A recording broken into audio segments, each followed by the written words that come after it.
Welcome to today's video, where we'll be discussing the ongoing crisis at Credit Suisse.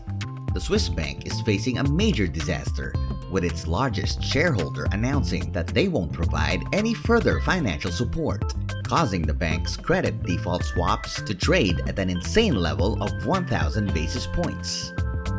But before we dive deeper into this situation, make sure you hit that like and subscribe button. Let's get started, shall we? Credit Suisse is currently facing a major disaster, and it's not looking good. As a huge bank, it is down by 25% in pre-market trading, which is a significant problem. Credit Suisse stands out as 5 times bigger than Signature Bank, 2.5 times bigger than Silicon Valley Bank, and 60% larger than Washington Mutual. In the last week alone, we witnessed 3 massive banking failures: Silvergate, Signature Bank, and Silicon Valley Bank. 2 of them were the biggest bank failures since the 2008 financial crisis. With Credit Suisse already struggling, many people are concerned that this could be just the beginning. Credit Suisse has been in trouble for a very long time, with its stock value continuously decreasing. The Federal Reserve's BFTP facility has about $125 billion available to bail out banks. While it is possible that the Fed could leverage that 5 to 10 times, ultimately, this would be money that taxpayers would have to pay back. Swiss bank Credit Suisse is too large to fail with $578 billion in assets. As a result, it is essential to keep a close eye on the situation to determine how it might affect the economy. Although it is not currently a taxpayer bailout, the Treasury facility is supported by taxpayers. Thus, if things become worse, taxpayers will be stuck with the bill. There are rumors that the main shareholder has decided against providing the bank with any additional funding. A significant level of risk is indicated by the fact that the bank's 1-year credit default swaps are trading at an absurdly high level of 1,000 basis points. The stock dropped 26% in pre-market trading as a result of the news, and analysts anticipate further declines throughout the day. This trend is especially troubling because it implies that the banking crisis is still very much ongoing. Before Silicon Valley Bank's failure, Credit Suisse was already in trouble. Today, it is 2.5 times bigger. The issue is made worse by the fact that Credit Suisse has been linked to several financial scandals, including the billion-dollar losing Greensill Capital and Arcado's Capital Management. Credit Suisse raised roughly $4 billion in cash to bolster its position in November 2022 by issuing 46.2 million shares to current shareholders. Yet, this action significantly diluted shareholder value. The stock's market cap was over $20 billion at the time, but it is now just about $10 billion. Concerns have been raised regarding the bank's ability to recover given the current refusal to offer more help.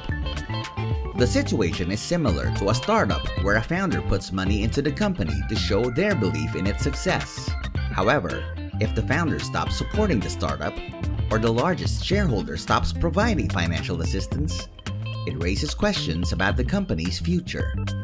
Credit Suisse's largest shareholder has now stopped providing financial support, and this has led to concerns about whether the bank has reached the point where it is considered a sunk cost. The sunk cost fallacy is a dangerous principle that we should avoid. It occurs when we think that we have already invested so much money in something that it would be foolish to stop investing. It's like throwing good money after bad. Credit Suisse is currently facing a crisis, and its largest shareholder has just announced that they won't be providing any further financial support. As a result, the bank's credit default swaps are now trading at the level of 1,000 basis points, which is extremely high. This development is causing the stock to fall, and it's expected to crash throughout the day. Credit Suisse is a major player in the banking industry, and its struggles are having a ripple effect on the European financial sector. Shares of banks have plummeted to fresh record lows, contributing to a broader disaster in the European bank stocks ETFs.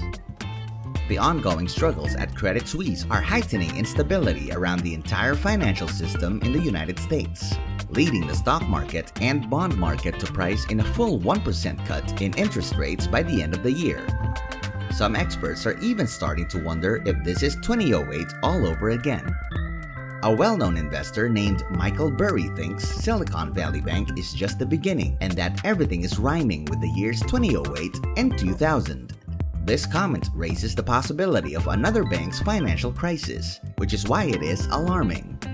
The pricing of Credit Suisse's credit default swaps, which are currently sitting at a level of 1,000 basis points, reflects this possible problem. This indicates that it would cost $1 million to insure against a default on the bank's debt of $10 million.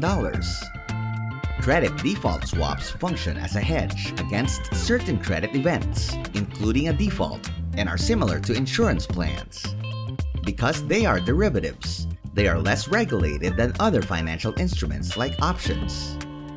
The 2008 financial crisis was a result of this lack of control. It's important to remember that Credit Suisse raised nearly $4 billion in capital in November 2022 by issuing 46.2 million shares to current shareholders to bolster its capital position. But the present failure to offer more aid is starting to raise concerns about whether this bank can ever recover. In my opinion, this is ridiculous. A credit default swap premium that is over the roof is a blatant sign of how expensive it has become to be protected against potential calamity. The price of protection skyrockets as the likelihood of a disaster increases. We are in peril, according to the bond market and the credit default swap market. A probable failure of Credit Suisse would have enormous repercussions. These might be 2.5 times as huge as the failure of Silicon Valley Bank. Remember when there were fears about Silicon Valley Bank? Everybody flocked to JP Morgan and Bank of America. Bank of America even bragged about receiving $15 million of inflows. Well, if Credit Suisse goes down, it's going to be even worse because it's one of the top 8 banks, a huge bank. This situation is sparking discussions about disclosure requirements due to recent reporting weaknesses. It's disclosure week, and Credit Suisse just revealed that they lack confidence in some of their prior financial reporting. Credit Suisse is trying to deal with poorly reported financial disclosures, but also a falling stock price and their largest shareholder who no longer wants to bail them out. On top of that, they have exposure to a lot of high-risk businesses. This is bad because if a lot of your loans are too high risk for businesses during a financial crisis, they could get worse as people default on those higher risk loans. In other words, long story short, Credit Suisse is struggling. This is a 200-week moving average going back to 2017. It's straight down. Even though we had good PPI and retail sales numbers this morning, the market is probably moving down due to fears of financial contagion, largely in part due to what's going on in Credit Suisse. And that's the latest on Credit Suisse. If you liked this video, make sure to hit that thumbs up and turn on the subscribe and notification bell as well. Thank you for watching, and we will see you in our next videos.